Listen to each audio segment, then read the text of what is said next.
Detectives, we have made contact with a Nintendo case, a rare case on the Death of a Game series, a series where we investigate the largest contributing factors to the death or process of dying for a game or company by utilizing a timeline of events filled with clues, developer and player testimonies, and most important of all, detective intuition. Super Mario, for many years, if not decades, has been a series that, besides the abundant community modding scene, had very little in the way of customization and online multiplayer interactivity in it as a series. That was until the summer of 2014, when Nintendo would announce a new entry in the Mario gaming universe. A Mario game that could do just that, be customized, and even allow you to share and download levels with other players. Super Mario Maker would drop in the fall of 2015 on the Wii U, and was a quiet hit, until it would then drop on the 3DS a year later, where they would manage to become quite a bit of an unlikely smash success. But within 3 years, Nintendo would already announce a sequel, wanting to bring the new soon-to-be series to their newest crowning platform, the massively successful Nintendo Switch. Super Mario Maker 2 would launch in the summer of 2019 and would help the series round up to sell a total of 16 million copies between the two games, going on to be rated just as positively as the prior Mario Maker. But despite this great success, not only would Nintendo basically cancel the first game's online completely, disabling most of the game's features, the second game hasn't received an update since 2020, which as of the time of this video is 6 years ago. No new sequel is announced either, making the entire franchise feel like it's existing in this weird limbo state unnecessarily. I am NS, the lead detective on this channel, and I want to uncover why Super Mario Maker as a series is in such a bad state. To do that, we will be covering both Super Mario Makers and the part of internet culture, the Mario map-making community as well. Without further ado, let's get to the case.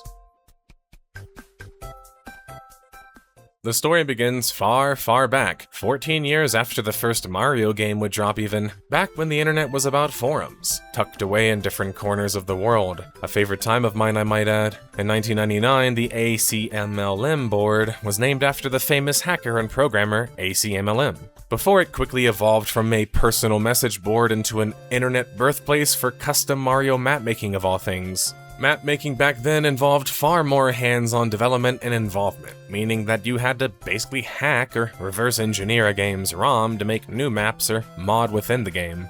In 2000, the turn of the millennium was also the birth of the custom Mario level scene, at least in a more popular sense, with Lunar Magic. September 2000. Fusoya, the creator of the level editing software, which allowed for users to create and edit custom graphics, blocks, levels, music, and even more, released completely free. Fusoya had started the development on Lunar Magic for the SNES or Super Nintendo game Super Mario World, a hit in the Mario gaming community that dropped back in 1990. Fusoya by himself managed to reverse engineer the game and create an engine from it that would then become the pillar and base foundation of the custom Mario level making community. It would lead to further innovations in the space too and serve as a starting place for many of the world's most talented Mario level creators.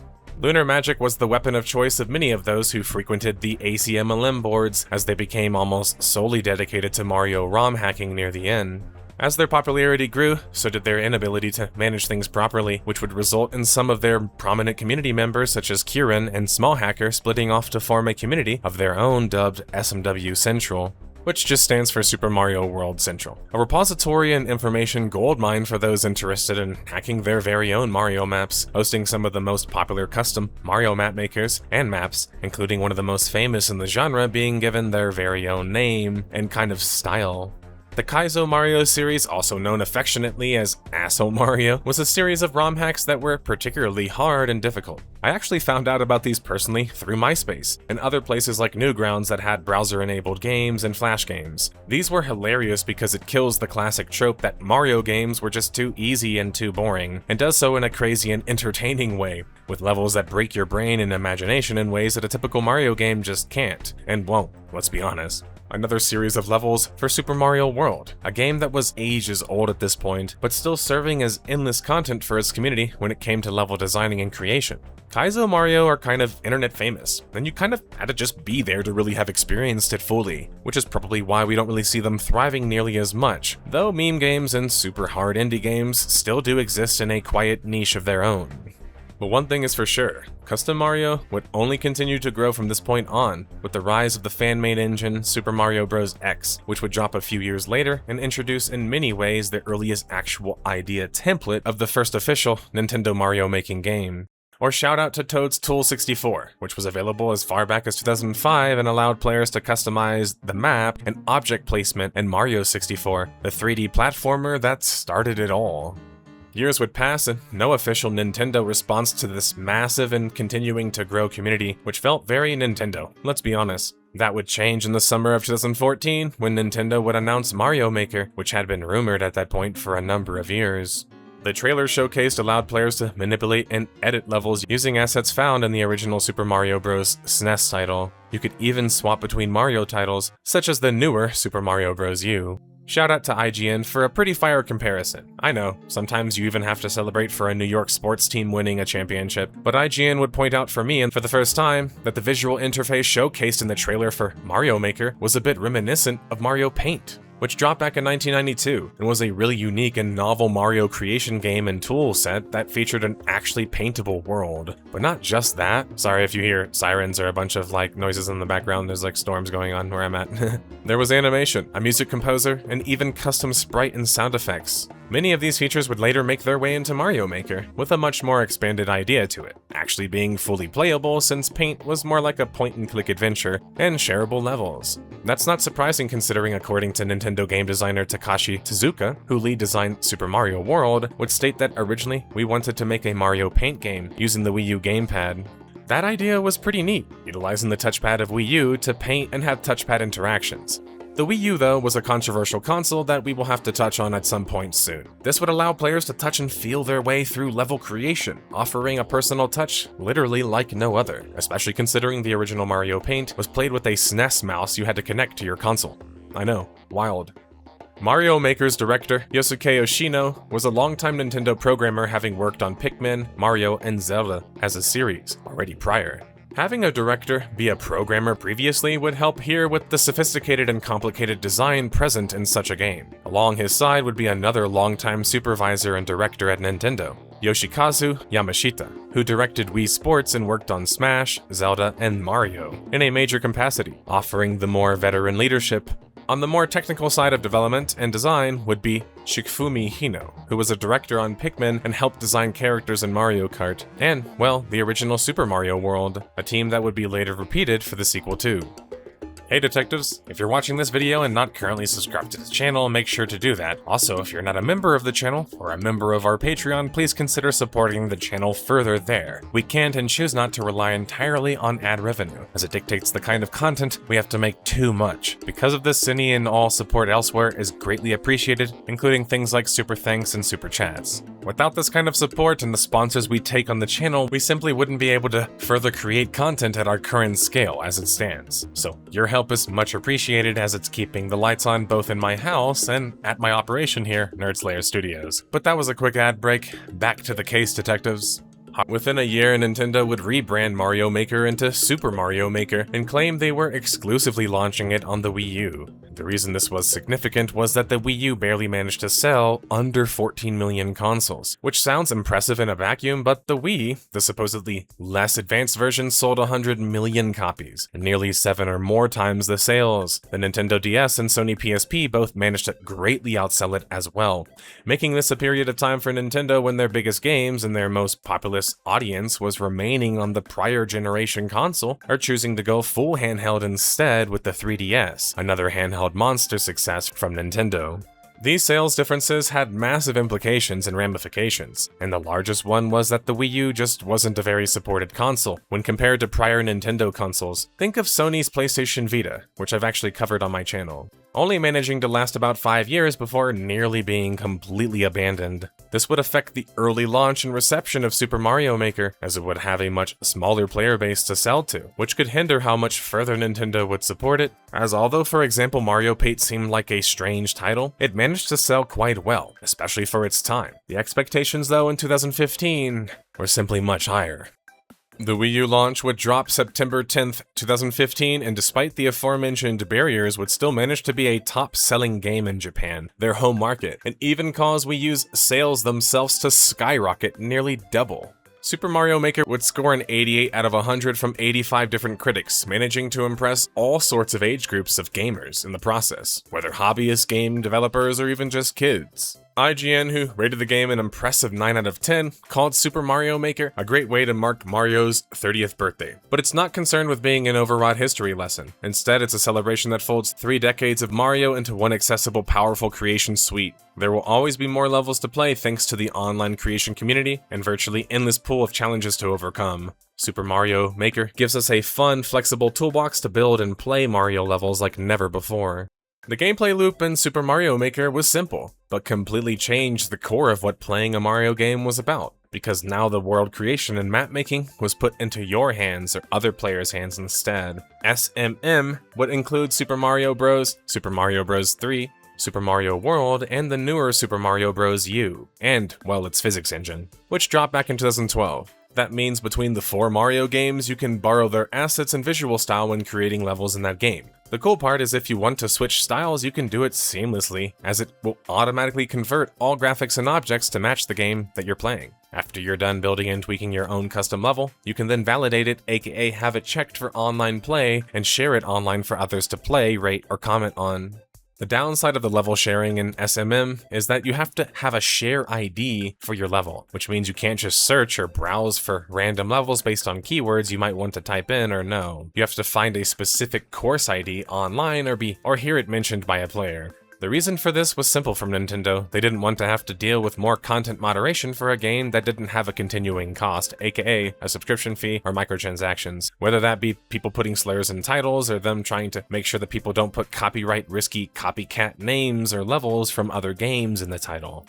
This would later lead to further community creation and interference though, as the Mario making community would create Maker Central, a search archive that features millions of levels, though if you check it today, only features SMM2, which we will explain why later on. Sadly, with community efforts like this, the community is quite used to having to pick up the pieces when it comes to Nintendo and making things better. Sadly, because Nintendo doesn't typically respond well to community support or have a good track record when it comes to online gaming. I mean, even think of things like Smash. Even when compared to like other major gaming studios especially. Still, designing a game around level sharing and making the level sharing very muted was a perplexing decision surely. But let's cover some of the modes of play in Super Mario Maker. For starters, you had the 10 Mario Challenge, an offline single-player mode where you're given 10 lives to complete a random gauntlet of pre-built stages designed by Nintendo. You then had the Course World, which is kind of the bulk of the game, the online hub where players can connect to, browse, play, and even rate stages created by a global community. That's where the 100 Mario challenges, where instead of 10 lives, you're given 100 lives to clear up to like 16 different courses. And these are randomly selected amongst the community. Of course, you had your special events every now and then, but beside that online feature was the offline course maker mode. That's of course where the game essentially gets its name and gameplay function from, allowing players to create all kinds of levels from different Mario games. Whether you wanted them to be just wacky and difficult and crazy, or maybe a more polished and just different Mario level experience.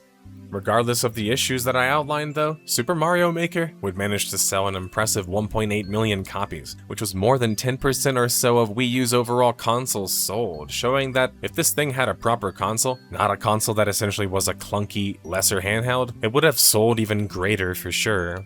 By the summer of 2016, Nintendo announced a whopping 7.2 million courses had been created worldwide and had been played more than 600 million times. Custom Mario making levels had already been around for a decade and more at that time, but now they had an official title in the series to satisfy this urge. This would attract all kinds of more generalistic players who maybe won't go to a forum to download some mods and start hacking stuff. This would lead to a blow up on social media and places like, well, here, YouTube, for the Mario making community, which would only help things. I mean, check out some of these videos that I have on screen. They have multi-million views and there's tons of them. This kind of thing can happen when a major developer is able to make a game that resonates strongly with the gaming community, which is kind of rare these days, though you can imagine how much better this scene would have been, including content creation in general for Nintendo if Nintendo wasn't so focused on crushing this very sort of thing.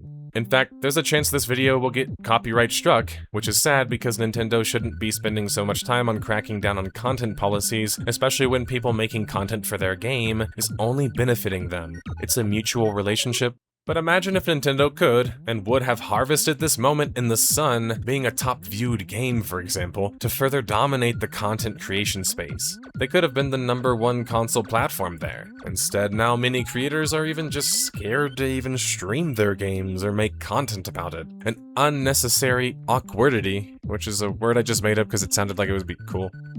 Nintendo, knowing that the Wii U wasn't quite the hit that they wanted it to be, would already start releasing many major titles on the 3DS, as early as 2016, as they would do again later that year, December 1st, 2016, with the 3DS launch of Super Mario Maker. Now, while the 3DS version you would expect to sell demonstrably better, with it having like 10 times the audience size of the Wii U, it actually managed to sell under the Wii U version, which would total out at like 4 million copies, while the 3DS version would sell like 3.7 million. That's still pretty damn impressive as a series, a spin-off series even, but there's a clue as to why the 3DS version didn't quite save the day like it could have. If you check out the comparison in their reviews, it tells a darker tale, and the mystery starts to unravel. The 3DS version would score 15 points lower, according to critics. Yet, if you investigate further, you see an even larger divide amongst the player base, who would rate the game an abysmally low 38% out of 100%, compared to the Wii U's 94%. That's because not only was the 3DS version downgraded in some ways, as the console was significantly weaker than the Wii U, there was no actual 3D support with Super Mario Maker on the 3DS, and trying to customize a level with a super tiny single screen was a nightmare. Worse, there were some compatibility issues with the Wii U version of the game and its levels. If you had a mystery mushroom, for example, in the first game on the Wii U, this could turn you into Link, Kirby, or even Sonic. But this was missing in the 3DS version, meaning you couldn't even play those levels from the Wii U version on the 3DS version. The worst thing about the 3DS version of all, though, and I could have just left it at this, was it was missing the ability to upload your own custom levels to the internet completely, making the 3DS version more like Super Mario Maker, the player, than the maker. This meant you could only play custom levels utilizing the 100 Mario Challenge game mode that I briefly mentioned before, where you tried to rescue Peach, each game utilizing a pool of 100 lives and varying difficulty of levels that you could choose, requiring you to complete more and more difficult levels to progress. A game mode that would ultimately reward you with a mystery mushroom costume that were now banned. By the way, that's because this game mode would cycle out maps and levels randomly, giving you no further choice but to skip the one you didn't like. 3DS version at first looked like a moment to right wrongs, but when you realize it was made by a separate studio and effectively a reduced port, its reception and quality make much more sense, though it did very little to push the Mario making community forward, if at all. But perhaps the more curious detectives watching are wondering what happened to the Mario mod-making scene during this time. Did it just die? Did Nintendo eat them? Did they fade away because of SMM? Or were they continuing to grow in spite of the recent happenings? Well, if you remember, the Mario making community had already been around since 1999. It wasn't going anywhere anytime soon, even if Nintendo made an official Mario making game, which they just did. SMW Central still remains active even in 2017 at the time of this part of the report, and thus the community was not just continuing to exist, but growing, even thriving. Why? Why not just go play Super Mario Maker? Well, simply put, Super Mario Maker is for Mario making novices, someone who wants to give their level creation system a try but doesn't want to try any actual deep tinkering. It's a very specific kind of player. Like how Minecraft is a game for all types of players, but not all types of players who play it, like myself, are the building focused kind. The Mario making community is more about technical refinement, gained over nearly decades of practice, combined with the Kaizo or hack culture, which makes for more goofier, wilder, and funnier level, and a more old-school internet culture in general. It was more laissez-faire, more underground. It was like when punk went mainstream. It's not like underground ceased to exist either. Capiche?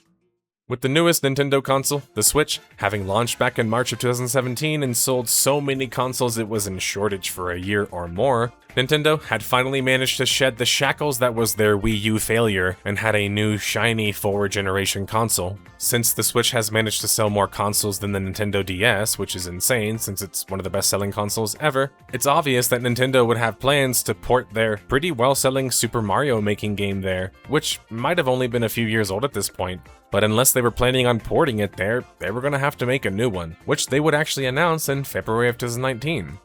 Super Mario Maker 2 would drop on Nintendo Switch June 28, 2019, scoring the exact same as the previous game at 88 out of 100, but this time from 98 different critics. I won't spend as much time covering the base gameplay in SMM2, as it is largely the same as the previous game, but we will highlight the largest differences between the two games. First though, let's cover some of the critical reviews, like IGN, who scored the game a 9.5 out of 10, slightly better than they did the previous game I might add, calling the newest entry in the now minted series the most accessible game design tool ever created, and that core is just one part of the greater whole. Super Mario Maker 2 affords so much freedom in how you play, how you make, and even how you learn, it's astonishing how incredibly well it's all held together in one cohesive package. SMM2 was pretty much an upgrade in just about every way, starting from the UI to gameplay to even customization options. Hell, the first game didn't even have a way to play with your friends, compete against each other, or even have like local co-op, which SMM2 would remedy nicely later on after launch, greatly increasing its replayability and general appeal. Something they also managed to accomplish was some major upgrades to the search function in the series, which now allowed for you to search for map maker IDs and follow your favorite creators, and even had more detailed search filtering. Which, look, I made it sound nice, but it felt like them working around a problem instead of solving it, but it was something,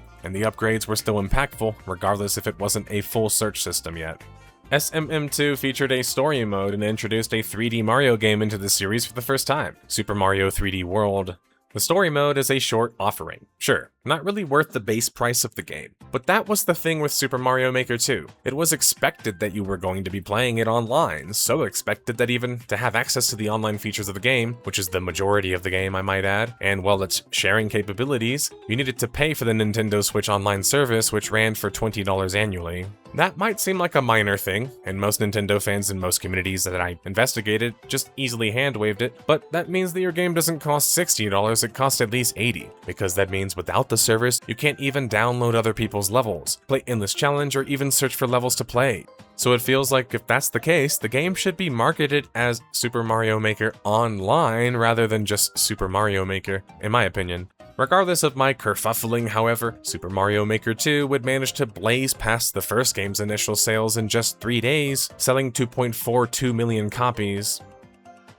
The aforementioned tease co-op mode would drop alongside the game's Versus mode in Super Mario Maker 2's first official update, October 2nd, 2019. You could now select courses uploaded to the course world, as well as courses saved to CourseBot, allowing you to play them offline when downloaded, which felt like a weird consolation prize. Voice chat was also introduced to the mobile app for Nintendo Switch Online, which might sound strange, but it was better than not having a voice chat at all, I guess. The update also added the ability to follow official map makers, like developer-made courses. Considering this came a few months after the game's launch and introduced multiplayer in a big way, the update size makes sense, and it was still a positive update overall. Super Mario Maker 2 would help the series as a whole surpass 10 million in sales October 2019, which would only continue to grow as it would top out at 8.42 million copies sold on the Switch, making it one of the best-selling games there. What started almost like a passion project of sorts for Nintendo being put on the shelf for nearly a decade would go on to become one of the most successful spin-off Mario franchises of all time, selling as many as 16 million copies in total.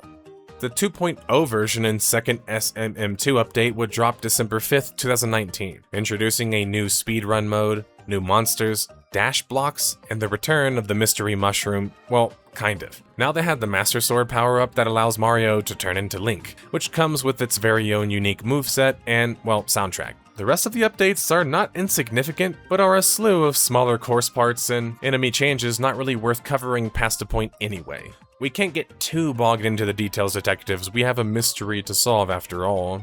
Speaking of which, lead director Yosuke Hoshino, behind both Mario Maker games, would depart the company quietly back in the summer of that year, after 14 years of service to go on to produce an augmented reality aimed at kids game, Pokemon Smile. Boy, I bet that bag was huge. But it leaves the franchise without its lead director, especially as Yamashita would move on to make more motion sports games like Nintendo Switch Sports, and did the time trials speedrun-focused Nintendo World Championships NES Edition. And well, the lead designer, Hino, moved on to lead development on Super Mario Bros. Wonder, which was nothing short of a major success for the Mario franchise too.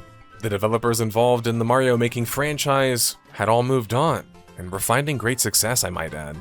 The final update, and well, we call it that because we still haven't seen an update 6 years post this update, would commence April 22nd, 2020. And this update was huge, being called the World Maker Update, as it shares the name with the newly introduced game mode and creation system, the World Maker, which would allow players to build their own map screens and overworld maps. You could, say for example, create your own custom overmap route with your own custom courses that you could select yourself en route to defeat Bowser and save Princess Peach. You know the deal. Allowing you to even change the overall feel and look of the world too.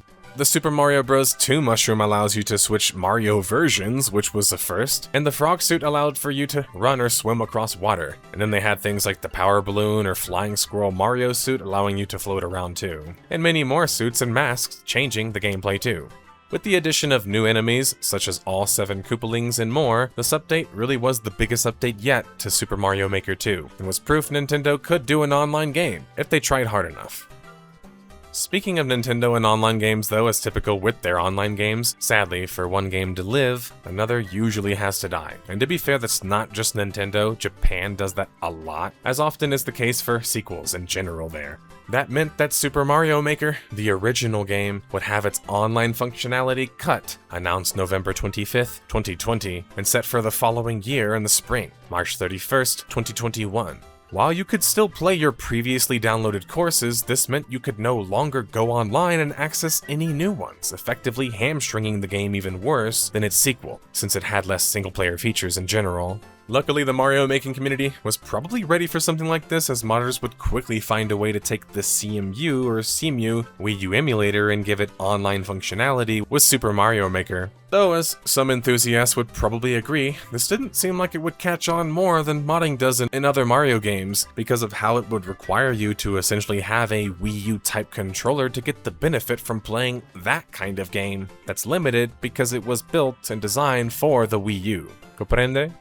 And then detectives, that's when the case goes cold. From 2021 and on, we have yet to see any updates, news, or even a peep about Super Mario Maker 2 or a potential sequel, putting the game and series both in a weird state of limbo, where we don't know what the fate of the game will ultimately be. Now, surely, if a sequel is announced, there's also a strong chance that the second game's gonna get killed just like the first. But if nothing happens, how much longer until Nintendo just gets bored and shuts down SMM2? Which, remember, requires more content moderation and coverage than most games would. Really, it's just another come on Nintendo situation. You have a series that sold more than the Mario and Luigi series games, and about half as much as Luigi's Mansion as a series. And you're just sitting on it? Why isn't there a Switch 2 update or new version announced yet? I mean, the game is 7 years old. In Nintendo's defense, something you won't ever hear me say without some serious caveats, the style of game that Super Mario Maker was tricky to further develop into a further game that could sell even more.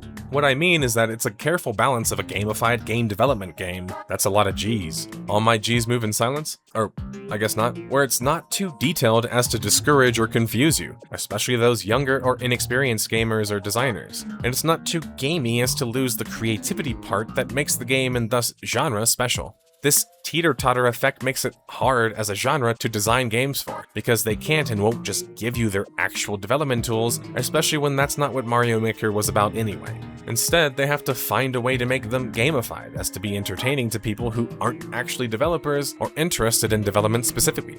I think they can still achieve something there. However, in a sequel title, they're gonna have to do more work into exploring more of the 3D realm in Mario, which naturally is just as, if not more popular these days.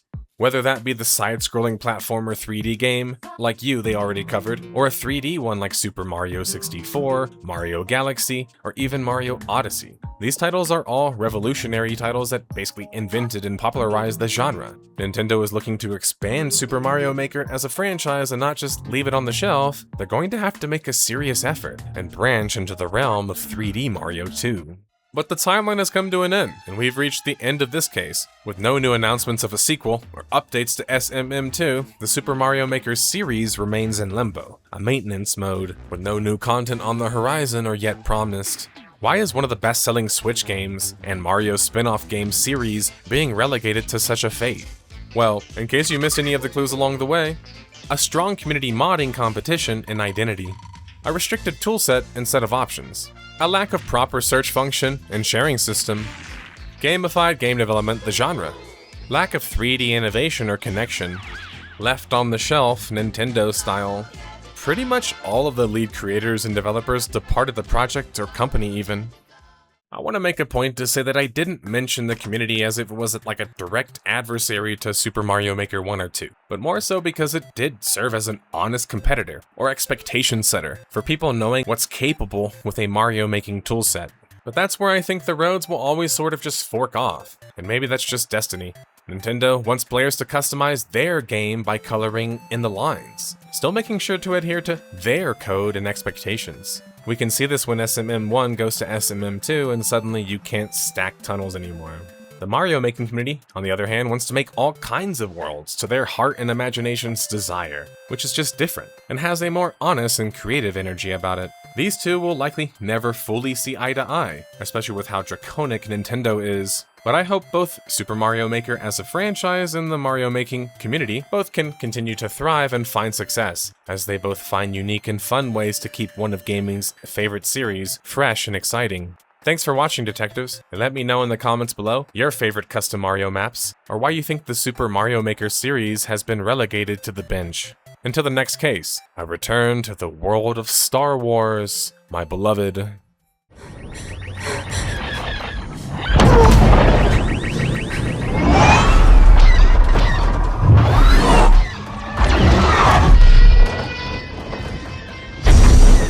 Shake 'em! Giving engines full power!